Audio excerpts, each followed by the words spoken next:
Hello friends, Mahanadu అనగానే అందరికీ గుర్తొచ్చే అంశాల్లో ఫోటో ఎగ్జిబిషన్ ఒకటి.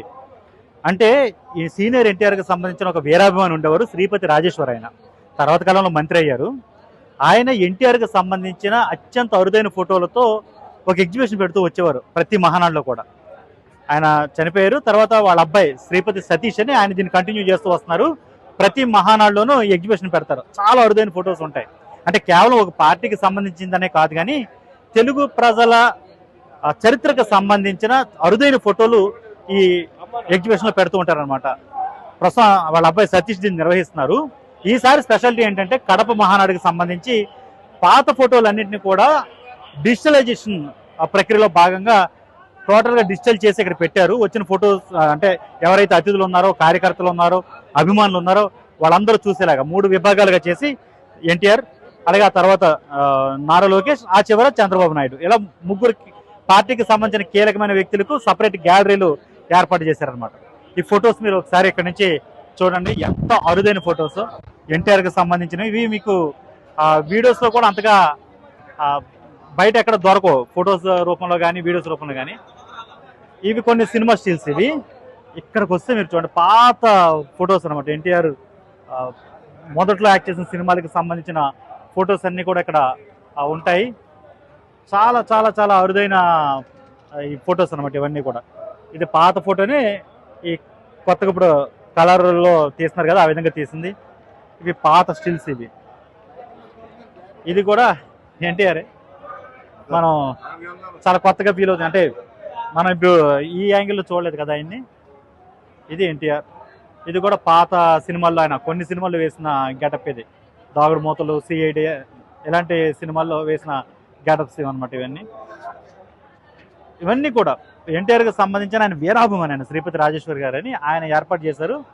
ఖచ్చితంగా ఇక్కడికి వచ్చిన వాళ్ళందరూ కూడా ఈ ఫొటోస్ని చూసి వాటితో సెల్ఫీలు అని కానీ, లేకపోతే అక్కడ తమ పాత జ్ఞాపకాలు ఏమైనా ఉంటే అవన్నీ కూడా పంచుకోవడం, ఎన్టీఆర్ సినిమాలకి సంబంధించి తమ పిల్లలకి వాటి గురించి చెప్పడం, ఇవన్నీ చేస్తూ ఉంటారు. ఈరోజు అంటే చిన్న బాబుని ఇక్కడ ఫోటో తీస్తున్నారు వాళ్ళ కుటుంబీకులు.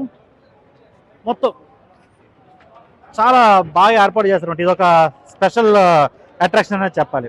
మహానాడుకి సంబంధించి ప్రతిసారి జరిగే కొన్ని స్పెషల్ ఏదైతే ప్రదర్శనలు ఉంటాయో వాటిలో ఇదొకటి. ఇవన్నీ కూడా ఎన్టీఆర్కి సంబంధించినవి. మీకు ఒక మంచి ఫోటో చూపిస్తాను చూడండి, అరుదైన ఫోటో. నాకు ఇందాక ఇక్కడ చూసి భలే అనిపించింది. ఇక్కడ అన్ని కూడా చంద్రబాబు నాయుడు గారికి సంబంధించిన ఫొటోసు, పార్టీకి సంబంధించిన కీలకమైన ఘటనలన్నీ కూడా ఇక్కడ ఉంటాయి అనమాట. ఇది నారా లోకేష్ సంబంధించి ఇప్పుడు లేటెస్ట్ లీడర్ ఆయనే కదా, ఆయనకు సంబంధించిన ఫొటోస్ అన్నీ కూడా ఇక్కడ ఎగ్జిబిషన్గా పెడుతూ వస్తున్నారు. ఇది చంద్రబాబు నాయుడు సైకిల్ దుక్కుతుంది, అప్పుడు యాత్ర చేశారు కదా, సైకిల్ యాత్ర, దానికి సంబంధించిన ఫోటో. ఇక్కడ ఒక మంచి ఫోటో మీకు చూపిస్తాను చూడండి, అది చాలా ఇంట్రెస్టింగ్ అనిపించింది. ఇదిగో ఇది ఎన్టీఆర్, తెలుగుదేశం వ్యవస్థాపకులు ఎన్టీఆర్ సైకిల్ దొక్కుతున్న ఫోటోని కటౌట్ కింద మార్చి ఇక్కడ పెట్టారు. వచ్చి ఎవరైనా ఫోటోస్ తీసుకునేలాగా. చాలా అరుదైన ఫోటో ఇది. కొంచెం దగ్గర నుంచి చూపిస్తాను. పాత ఎన్టీఆర్ వితౌట్ ఎనీ మేకప్ ఆయన ప్రజాక్షేత్రంలో ఉన్నప్పుడు సైకిల్ దొక్కి దిగిన ఫోటో ఇది. చాలా ఇంట్రెస్టింగ్ అనిపించింది. టోటల్ అంటే ఎగ్జిబిషన్ కొంచెం చిన్నగా ఉండేది ఇంతకుముందు నేను చూసిన కొన్ని మహానాడుల్లో. బట్ ఈసారి ఏంటంటే 3 కేటగిరీలుగా పెట్టి ఇటు చంద్రబాబు నాయుడు, అటు లోకేష్, అలాగే చివర అంటే ఎంట్రీలోనే ఎన్టీఆర్కి సంబంధించిన పాత ఫొటోస్. ఈసారి టోటల్గా ఈ డిజిటలైజేషన్ ప్రక్రియలో భాగంగా ఇవన్నీ కూడా ఏర్పాటు చేసినట్టుగా చెబుతూ వస్తున్నారు. ఇక్కడికి వస్తున్న ఈ టీడీపీ కార్యకర్తలందరికీ ఇది ఒక మంచి కాలక్షేపం. పాత జ్ఞాపకాలు తెలుసుకోవడంతో ఒకసారి నెమరు వేసుకోవడంతో పాటుగా కాస్త అక్కడ వరుస స్పీచ్లు జరుగుతూ ఉంటాయి కదా మహానాడు వేదిక మీద, దాని నుంచి కొంత ఆట విడిపని చెప్పాలి. శ్రీపతి రాజేశ్వర్ గారు అంటే ఈయనే ఎన్టీఆర్, అదిగే ఈయనే అనమాట. ఈయన మంత్రిగా కూడా పనిచేశారు. చనిపోయారు ఆయన 2012-11 ఆ ప్రాంతంలోనే చనిపోయారు ఆయన. తర్వాత ఇప్పుడు వాళ్ళ అబ్బాయి సతీష్ అని ఆయన దీన్ని కంటిన్యూ చేస్తూ వస్తున్నారు. నా పేరు బొప్పన ప్రవీణ్ కుమార్ అండి, ఎల్బీ నగర్ నియోజకవర్గం. నేను అఖిల భారత ఎన్టీఆర్ అభిమాన సంఘం ప్రధాన కార్యదర్శిని. ఈ శ్రీపతి రాజేశ్వరరావు గారు 1983లో ఫోటో ఎగ్జిబిషన్ ప్రారంభించారు. అప్పటి నుంచి కూడా ఇప్పటి వరకు ఫోటో ఎగ్జిబిషన్ ప్రతి ఏటా మహానాడులో ఒక ప్రత్యేక ఆకర్షణగా నిలుస్తుంది. ప్రతి ఏటా మా ఫోటో ఎగ్జిబిషన్ని ఫోటోలు పెట్టేవాళ్ళం. అయితే ఈ సంవత్సరం డిజిటల్ రూపంలో ఏర్పాటు చేయడం జరిగింది. ఏంటి సార్ అంటే ఎన్టీఆర్ కి సంబంధించిన అంటే ఇప్పుడు అంటే ఇంటర్నెట్ లో ఫోటోలు చాలా ఉంటాయి కదా, ఆ, వాటికి ఈ ఫోటోస్ కి ఏంటి డిఫరెన్స్ ఏదైనా ఉంటాయా? ప్రత్యేకంగా ఎక్కడెక్కడ రాష్ట్రంలో నలుమూల ఏ అభిమానుల దగ్గర ఎక్కడ దొరుకుతాయి అన్నగారి ఫోటోలు అనేవి సేకరించి వాటిలో మంచి ఫోటోలు అన్ని ఒక 1000 ఫోటోల దాకా ఇందులో ఏర్పాటు చేయడం జరిగింది. ఆయన మన దేశం చిత్రం నుండి శ్రీనాథ కవి సార్వభౌమ చివరి చిత్రం వరకు కూడా అన్నగారు నటించిన అన్ని చిత్రాల ఫోటోలు ఈ ఎగ్జిబిషన్లో ప్రదర్శించడం జరిగింది. అలాగే ఆయన చేసిన సంక్షేమ కార్యక్రమాలు ఆ రోజుల్లోనే మరి 1952లో రాయలసీమ క్షామం ఏర్పడినప్పుడు అన్నగారు జోలిపట్టి వసూలు చేసి ప్రభుత్వానికి అందజేయడం జరిగింది. అలాగే 1977లో దివిసీమ తుఫాను వచ్చినప్పుడు కూడా వారు ప్రజల మధ్యకి వెళ్ళి వసూలు చేసి చందాలు వసూలు చేసి ఇచ్చారు. అట్లాగే ఆయన ప్రజాసేవ అంటే ఆయనకి అంత ఇది కష్టాలు ఉన్నప్పుడు ఇవన్నీ కూడా ఈ ఫోటో ఎగ్జిబిషన్లో చూడవచ్చు. ఎలా ఉంటారు సార్? అంటే అభిమానులు వస్తుంటారు కదా, పాత తరం వాళ్ళు వస్తుంటారు, కొత్త తరం వాళ్ళు పోతున్నారు, సెల్ఫీలు తీసుకుంటున్నారు. అలాగే చిన్న చిన్న కటౌట్లు కూడా ఏర్పాటు చేశారు కదా, ఆ కటౌట్ల దగ్గర కూడా సెల్ఫీలు బాగా తీసుకుంటున్నారు. ఈ మహానాడికే ఒక ప్రత్యేక ఆకర్షణగా ఉంది.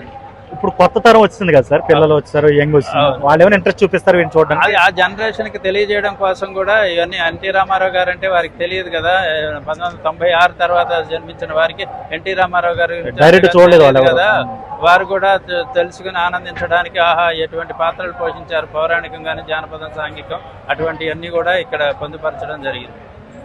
అంటే పాత ఫోటోలు ఉన్నాయి సార్? అంటే అన్నీ ఉన్నాయి, పాత ఫోటోలే ఎక్కువగా ఉన్నాయి. అది కాదు, మళ్ళీ డిజిటల్ చేస్తారు కదా ఇప్పుడు, ఆ కాపీలు దాచించారా? దాచించారు. ఇదేమైనా ఒక మ్యూజియం గా చేసే ఆలోచన ఉందా సార్? ఎన్టీఆర్ కి సంబంధించిన వస్తువుల్ని వాటిని ఏమైనా ఒక మ్యూజియం గా చేసే ఆలోచన ఏమైనా ఉందా పార్టీకి? అని ఎప్పటి నుంచో ఉందండి, అది కార్యరూపం త్వరలో చేయాల్సింది. అదే. నా పేరు కోట సోమలింగం, ఆల్ ఇండియా ఎన్టీఆర్ అభిమాన సంఘాల ఉపాధ్యక్షుడిని. ఎగ్జిబిషన్కు అపూర్వ స్వాగతం పలుకుతారు ప్రతి ఒక్కరూ. ఈనాడు పెట్టిన ఎగ్జిబిషన్ డిజిటల్ చేశారు బాబు గారు. ఒక నటునికి ప్రప్రథమంగా అభిమాన సంఘం నెలకొల్పిన ఏకైక వ్యక్తి శ్రీపతి రాజేశ్వర్. నాటి నుంచి ప్రప్రథమంగా విజయవాడ మహానాడులో ఫోటో ఎగ్జిబిషన్ పెట్టడం జరిగింది. రాజేశ్వర్ పెట్టినప్పుడు ఇప్పుడు 83 కదా, 83 విజయవాడ బ్యారేజ్ కింద ఇసుక లోపల పెట్టినప్పుడు చాలా ఆదరణ ఉంది. ఆ రోజుల్లోనే రామారావు గారి ఏకైక అభిమానిగా ఆయన నటించిన ఎన్నో చిత్రాలను చాలా అపూర్వ స్వాగతం పలికేది, జన నీరాజనం పలికేది. అలాంటి మహానుభావుడికి అభిమాన సంఘం నెలకొల్పి, ఆయన రాముడు అయితే ఈయన ఆంజనేయుడు, అలాంటి వ్యక్తి శ్రీపతి రాజేశ్వర్. ఇవాళ ఆయన లేకున్నా ఆయన కుమారుడు శ్రీపతి సతీష్ గారు, ఆయన మనవడు శ్రీపతి సంప్రీతి గారు ఈ ఫోటో ఎగ్జిబిషన్ చాలా చక్కగా నిర్వహించుకుంటూ వస్తున్నారు. ఆయన మరణానంతరం ఈరోజు డిజిటల్కు చేయడానికి కారణం టిడి జనార్దన్ గారు. దీన్ని డిజిటల్ చేయాలనే ఉద్దేశంతో బాబు గారి దృష్టికి తెస్తే ఇది చేయడం జరిగింది. ఈ ఎగ్జిబిషన్కు అపూర్వ స్వాగతం పలుకుతున్నారు. మేము ఇంత భారీ స్థాయిలో ప్రజల ఆదరణ పొందుతుంది, ఇది జరుగుద్దని మేము ఊహించలేదు. వాతావరణం ఎలా ఉంటుందో అని అనుకూలిస్తుందో లేదో అనుకున్నందుకు ఈరోజు చాలా చక్కగా బ్రహ్మాండంగా జరుగుతుంది. చాలా సంతోషంగా ఉంది. మా రాజేశ్వరరావు గారి పైనుంచి ఎన్టీ రామారావు రాజేశ్వరరావు గారి ఆశీస్సులునని మేము భావిస్తున్నాం. దాంతో చంద్రబాబు నాయుడు గారు కూడా ఆయన అడుగుజాడల్లో నడుస్తూ పార్టీని ప్రభుత్వంలో ఉండి ప్రతి బడుగు బలహీన వర్గాలకు తన వంతు సాయంగా వచ్చి సంవత్సరం కాలేదు, ఎన్నో అప్పులతో ఉన్న ఈ ప్రభుత్వాన్ని చెప్పిన ప్రకారంగా అన్నీ కూడా ఒక్కొక్కటిగా నెరవేరుస్తూ వస్తున్నారు. మేము తెలంగాణలో ఉన్నాం, తెలంగాణ పరిస్థితి చూస్తున్నాం. కానీ ఇక్కడ ఆంధ్రాకు అక్కడ హైదరాబాద్లో అనుకుంటున్నారు అందరూ, అలాంటి ముఖ్యమంత్రి మాకుంటే బాగుండేది అనే భావన వస్తుంది పబ్లిక్లో. అలా ఎప్పటికైనా మళ్ళీ తెలుగుదేశం పార్టీ తెలంగాణలో కూడా పుంజుకొని అధికారంలోకి వస్తుందని మేము భావిస్తున్నాం.